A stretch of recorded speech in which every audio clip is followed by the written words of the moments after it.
ओम नमो भगवते वासुदेवाय।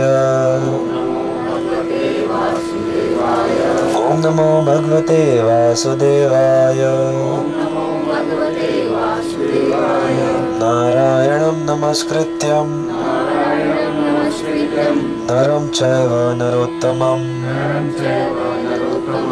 देवीं सरस्वतीं व्यासं ततो जयमुदीरयेत्। नष्टप्रायेषु अभद्रेषु नित्यं भागवत सेवया भगवती उत्तम श्लोके भक्तिर्भवती नैष्ठिकी। ग्रंथराज श्रीमद् भागवतम की। तो स्कंद 4 अध्याय 8 श्लोक संख्या 70। मैत्रेय उवाच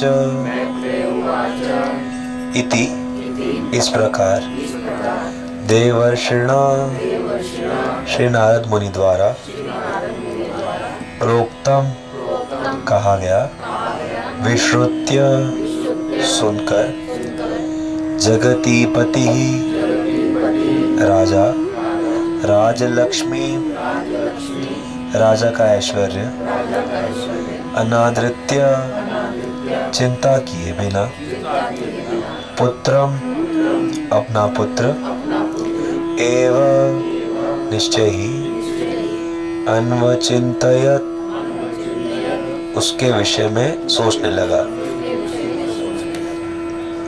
इति देवर्षिणा प्रोक्तम विश्रुत्य जगतीपतिः राजलक्ष्मीमनादृत्य पुत्रमेवावचिन्तयत्। श्री मैत्रेय मुनि ने आगे कहा, नारद मुनि से उपदेश प्राप्त करने के बाद राजा उत्तानपाद ने अपने अत्यंत विशाल एवं ऐश्वर्यमय राज्य के सारे कार्य छोड़ दिए और केवल अपने पुत्र के ध्रुव के विषय में ही सोचने लगा।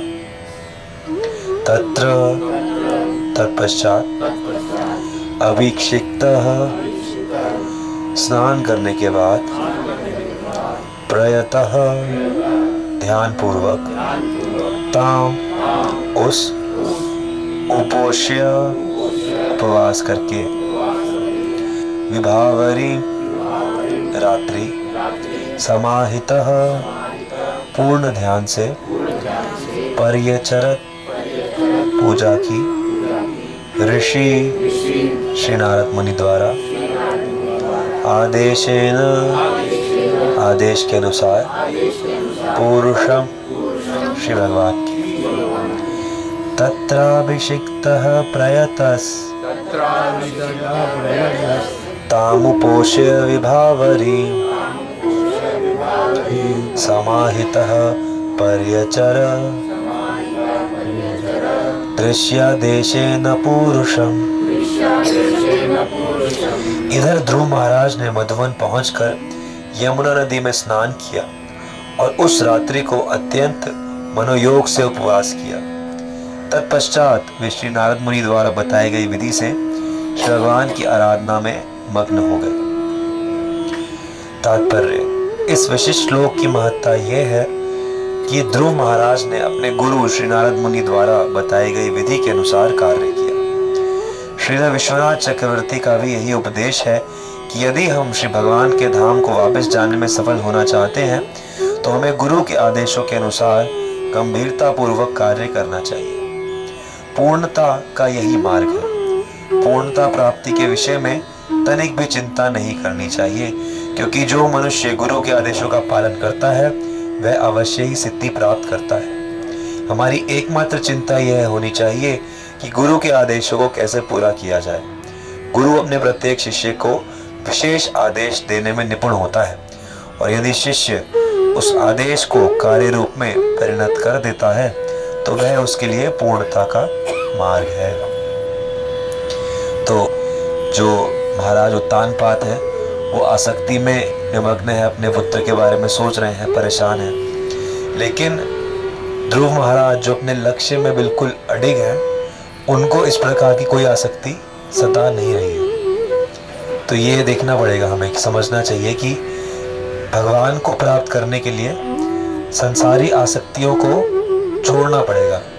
गीता में भगवान ने कहा है 15 अध्याय में कि असंग शस्त्रेण दृढ़ेन चित्वा ततो पदम तत्परिमार्गितव्य, कि सबसे पहले असंग नामक शस्त्र से आसक्ति काटनी पड़ेगी। असंग शस्त्र बताया और उससे आसक्तियां संसारिक काटनी पड़ेंगी। ततः पदम तत्परिमार्गितव्यम, उसके बाद आध्यात्मिक मार्ग पर चला जाएगा। तो जब तक हमारी आसक्तियां नहीं कटी हैं, तो अभी तो हम वो जो साधन कर रहे हैं वो इसीलिए कर रहे हैं कि हमारी धीरे धीरे जो भी आसक्तियां हैं वो हल्की बढ़े, कटें, जिससे कि हम भगवान का भजन कर सकें। और किस प्रकार भजन करना चाहिए, तो यहाँ पर जैसे आया कि ध्रुव महाराज मधुवन पहुंचे, तो सबसे पहले तो पवित्र स्थान पर भजन करना चाहिए, यानी कि जहाँ पर भक्त हैं, जहाँ पर भगवान का मंदिर है या भगवान का धाम है या अपने घर में ही जो मंदिर है, वैसे स्थान पर भजन करना चाहिए। ये बहुत आवश्यक है, क्योंकि कई बार ऐसा होता भी है, हम सबके साथ करते हैं, हम कहीं भी भजन करते हैं, बेड पे भी करते हैं और सड़क पे भी करते हैं, घूमते फिरते सब करते हैं, वो ठीक है, अगर अच्छे से ना हो पाए तो ऐसा ठीक है, लेकिन कुछ समय अपना नियमित रूप से एक पवित्र स्थान पर, मंदिर में या घर के मंदिर में ऐसे नियम से करना चाहिए, जिससे कि एक वो उस स्थान का, जैसे जप के उसमें भी आता है कि जप में ध्यान कैसे लगाएं, तो तुलसी महारानी के पास हो या भगवान के विग्रह के पास हो, कि जहाँ तुलसी महारानी है वो जगह वृंदावन के समान है। ये शास्त्र बताते हैं। शास्त्र क्या बताते हैं कि जहाँ पर एक भी तुलसी का पौधा है तो वो जगह वृंदावन सदृश बन जाती है, या फिर जहाँ पर भगवान के विग्रह हैं वो जगह साक्षात वैकुंठ जैसी बन जाती है, ऐसे विग्रह जिनकी सेवा होती है।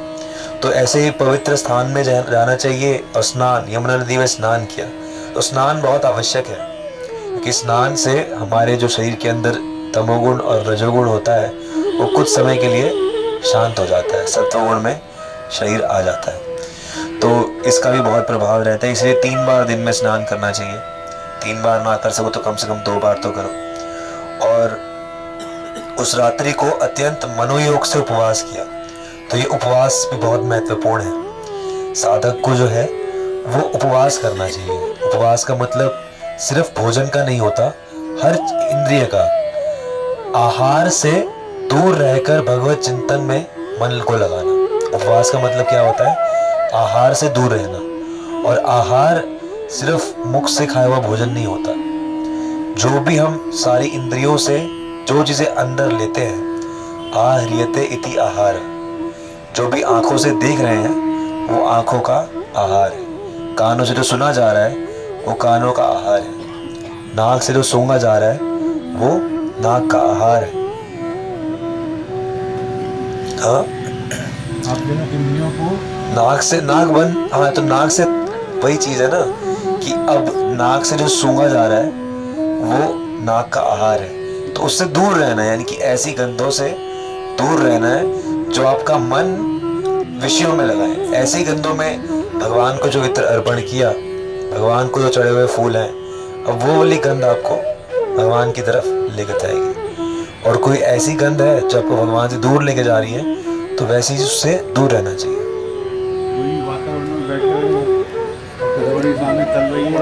इसी को तो प्रत्याहार कहते हैं, कि इंद्रिय विषयों से आप इतने अनासक्त हो जाओ कि इंद्रिय विषय के वहां होते हुए भी आपका मन उनमें ना लगे। तो यही है कि इंद्रियों से इस प्रकार से जो जो आहार बंद किए जा सकते हैं, जैसे आंखें तो बंद की जा सकती है, मुख तो बंद किया जा सकता है, तो उतना तो करा जाए और बाकी शरीर को उसमें रखा जाए। और उसके बाद जो सबसे महत्वपूर्ण, कि नारद मुनि द्वारा बताई गई विधि से श्री भगवान की आराधना में मग्न हो गए। और जैसा कि तात्पर्य में भी प्रभुपाद जी कह रहे हैं कि भगवान की प्राप्ति के लिए ये सब प्रक्रियाओं से ज़्यादा और इनके साथ भी सबसे ज़्यादा महत्वपूर्ण क्या है कि गुरु के आदेशों का पालन किया जाए, क्योंकि अपने मनमाने ढंग से की हुई जो भक्ति है उसका फल उतना नहीं होता जो कि गुरु के आदेश से की हुई भक्ति का होता है। जैसे प्रभुपाद, एक मैं पढ़ रहा था, प्रभुपाद जी के एक असिस्टेंट थे। प्रभुपाद जी के असिस्टेंट यानी कि हमेशा उनके साथ रहते थे, और प्रभुपाद जी का शेड्यूल इतना बिजी, तो उनके असिस्टेंट का तो और बिजी। तो अब धीरे धीरे एक समय ऐसा आया कि वो जो असिस्टेंट थे उनको अपनी 16 माला पूरी करने का टाइम नहीं मिलता था, लेकिन प्रभुपाद जी जो थे उनकी सेवा से बहुत खुश थे। तो अब असिस्टेंट को मन में आया कि क्या करें क्या ना करें, तो प्रभुपाद जी के पास गए, प्रभुपाद जी मैं सेवा छोड़ना चाहता हूँ, क्यों मेरे से माला ही नहीं होती। तो प्रभुपाद जी ने एक बार तो मना किया। अभी अगले दिन सुबह कथा में प्रभुपाद जी ने जब प्रवचन कर रहे थे भागवतम, तो विशेष रूप से उनको लक्षित करके कहा कि खुद भक्त बनने की कोशिश मत करो, सिर्फ गुरु की सेवा कर लो। सिर्फ गुरु की सेवा करने मात्र से आपको सब चीज़ों की प्राप्ति हो जाएगी। तो अगर गुरु की सेवा में कई बार ऐसा भी हो रहा है कि आपका साधन, आपका खुद का वजन कम हो रहा है, तो कोई बात नहीं, लेकिन गुरु की सेवा उतनी ज़्यादा महत्वपूर्ण है कि उसमें कमी नहीं आनी चाहिए। तो इतना महत्वपूर्ण जो है वो गुरु का स्थान होता है, क्योंकि शास्त्रों में कहा गया कि यस्य देवे परा भक्ति रिथा देवे तथा गुरुर तस्य ते कथिता अर्था प्रकाशते महात्मन, कि जिसको गुरु में और भगवान में परा भक्ति है तो उसके हृदय में शास्त्रों का सारा ज्ञान अपने आप आ जाएगा। तो इस प्रकार से गुरु के दिए हुए आदेशों को पालन करना जो है वो बहुत महत्वपूर्ण है, और शास्त्र बार बार यही गा रहे हैं कि क्योंकि गुरु कौन है, गुरु भगवान के प्रतिनिधि है। इसलिए ऐसे कल भी चर्चा हुई कि उन्हें प्रभुपाद कहा जाता है। प्रभुपाद का मतलब परा भक्ति है। परा मतलब कि दिव्य भक्ति, जिसमें उसको कुछ चाहिए नहीं और जो भक्ति कभी रुकती नहीं है। तो वैसी भक्ति अगर किसी में है तो, क्योंकि गुरु स्वयं जो है वो भगवान के स्थान, मतलब भगवान के प्रतिनिधि है। तो इसलिए गुरु महाराज की हम जब सेवा करते हैं तो ऐसी कोई हमें डाउट नहीं होना चाहिए। जैसे ध्रुव महाराज को कोई डाउट नहीं आया, अरे मैं खाऊंगा नहीं तो क्या होगा, अरे एक आसन में ऐसे बैठूंगा कहीं मेरे शरीर में कुछ वो ना हो जाए कहीं। ऐसे बहुत सारे संशय हमारे मन में आते रहते हैं। गुरु आज्ञा सुनने के बाद भी हमारे मन में संशय आते हैं कि अरे ये तो नहीं होता हमसे, और होता ही है, हम सबकी हालत इतनी खराब है। लेकिन ध्रुव महाराज ने बहुत ही श्रद्धा से, जो नारद, जैसे नारद मुनि ने बताया था वैसे किया, और उसका प्रभाव हम देखेंगे अब आगे से। जैसे है कि पहले महीने में कैसे क्या खाया, दूसरे तीसरे महीने में क्या क्या छोड़ दिया, छोड़ते छोड़ते केवल सांसों पे रह गए और फिर सांस लेना भी छोड़ दिया। तो गुरु का आदेश पालन करने से अपने आप ही उनमें स्वाभाविक रूप से ऐसी शक्ति भी आई, और फिर स्वयं भगवान का उन्हें साक्षात्कार भी हुआ। हरे कृष्ण जी। मधुवन जो है वृंदावन में है, और भरत 84 कोस जब परिक्रमा करते हैं तो वहाँ पर ध्रुव टीला भी है, जहाँ पर ध्रुव महाराज ने इस प्रकार से भजन किया था। तो और किसी को भी प्रश्न है तो चर्चा करते हैं, नहीं तो वैष्णव गीत गाते हैं। मेरे को एक बात पूछनी जी, क्या लेडीज गुरु जी के चरण स्पर्श कर सकती है? गुरु जी की आज्ञा पर आधारित होता है। अगर गुरु जी जो है वो अनुमति देते हैं तो कर सकती हैं, अगर नहीं देते हैं तो नहीं करने चाहिए। तो अलग अलग परंपराओं में होता है। जैसे हमारी परंपरा में तो पुरुषों के लिए भी ऐसा है कि चरण स्पर्श करके प्रणाम ना किया जाए, बल्कि दंडवत प्रणाम जैसे हम करते हैं या पंचांग प्रणाम वैसे किया जाए। तो ऐसा गुरु के आगे के ऊपर है। तो ये भक्ति विनोद ठाकुर ये भजन लिख रहे हैं कि बड़े सुख की बात है कि चैतन्य महाप्रभु और नित्यानंद प्रभु ने नाम का हाट, नाम का बाजार खोला है, और उस नाम के बाजार में सब अपना कल्याण कर सकते हैं। बड़ सुखेर खबर गाय, बड़ सुखेर खबर गाय, बड़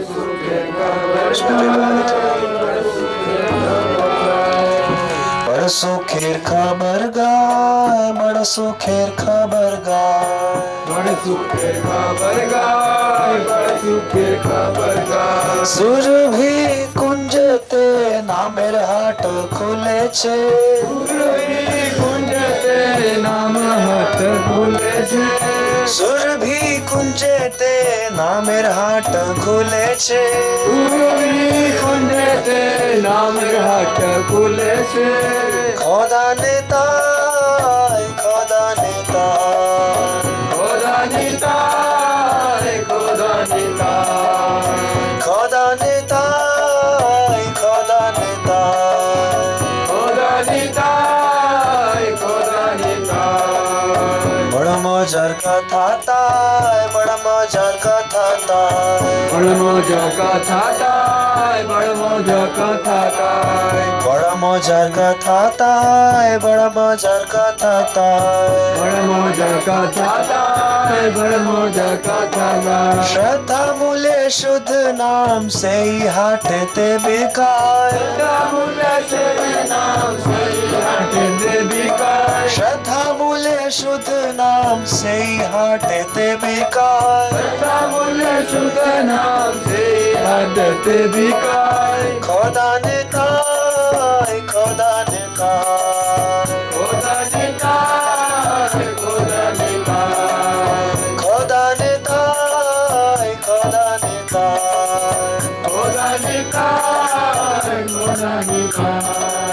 जत भक्त वृंदवासी, जत भक्त वृंदवासी, जत भक्त वृंदावासी, जत भक्त वृंदावासी। अधिकारी देखे नाम बेचे कर गाशी, अधिकारी देखे नाम बेचे काशी, अधिकारी देखे नाम बेचे तर काशी।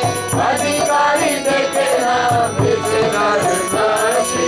खोदा नेताय, खोदा नेताय, खोदा निताय, खोदा निताय, खोदा नेताय, खोदा नेताय। खोदा निताय, खोदा निताय। तो जो खोदा निताई है इसका मतलब क्या है? हाँ, निताई नहीं, निताई खोदा मतलब खुदा है इसके। किसके? जो नाम का जो बाजार है, तो उसको बांटने वाले कौन है? स्वयं नित्यानंद प्रभु। खोदा निताय, खोदा निताय, खोदा निताय, खोदा निताय। जदि नाम किन्बे भाई, जदि नाम किन्बे भाई, जदि नाम किन्बे भाई, जदि नाम किन्बे भाई, जदि नाम किन्बे भाई, जदि नाम किन्बे भाई। जदि नाम किन्बे भाई, जदि नाम किन्बे भाई।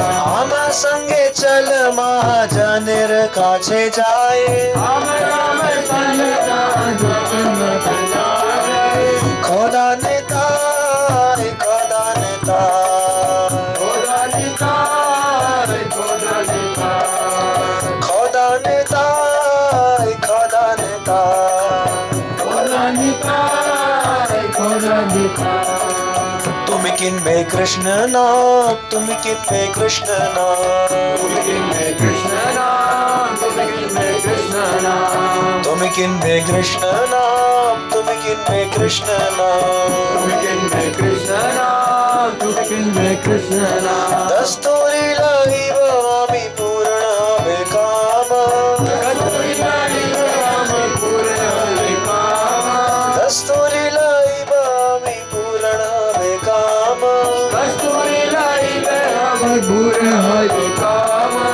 खोदा नेताय, खोदा नेताय, खोदा निताय, खोदा निताय, खोदा नेताय, खोदा नेताय। खोदा निताय, खोदा निताय। बड़ा दयाल नित्यानंद, बड़ा दयाल नित्यानंद, बड़ा दयाल नित्यानंद, बड़ा दयाल नित्यानंद, बड़ा दयाल नित्यानंद, बड़ा दयाल नित्यानंद। बड़ा दयाल नित्यानंद, बड़ा दयाल नित्यानंद। श्रद्धा मात्र लाए देना परमानंद, परमानंद। खोदा नेताय, खोदा नेताय, खोदा निताय, खोदा निताय, खोदा नेताय,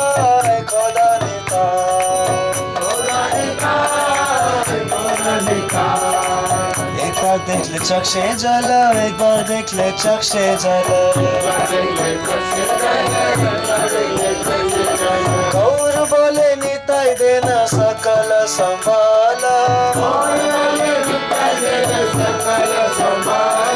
गौर बोले निताई देना सकल संभाला। खोदा निताई, खोदा निताई। दिन शुद्ध कृष्ण शिक्षा, दिन शुद्ध कृष्ण शिक्षा। जाति धन विद्या बल ना करे अपेक्षा, जाति धन विद्या बल ना करे अपेक्षा। अमनी छाड़े माया जाल, अमनी छाड़े माया जाल। गृहे थाके वने थाके ना थाके जंजाल, गृहे थाके वने थाके ना थाके जंजाल। खोदा निताई, खोदा निताई। हर नहीं को कालिर भाई, हर नहीं को कालिर भाई। वचन डाले देन नाम निताई दया माया, भक्ति विनोद डाकी कोय, भक्ति विनोद डाकी कोय। निताई चरण बिना आर नहीं आशराया, निताई चरण बिना आर नहीं आशराया।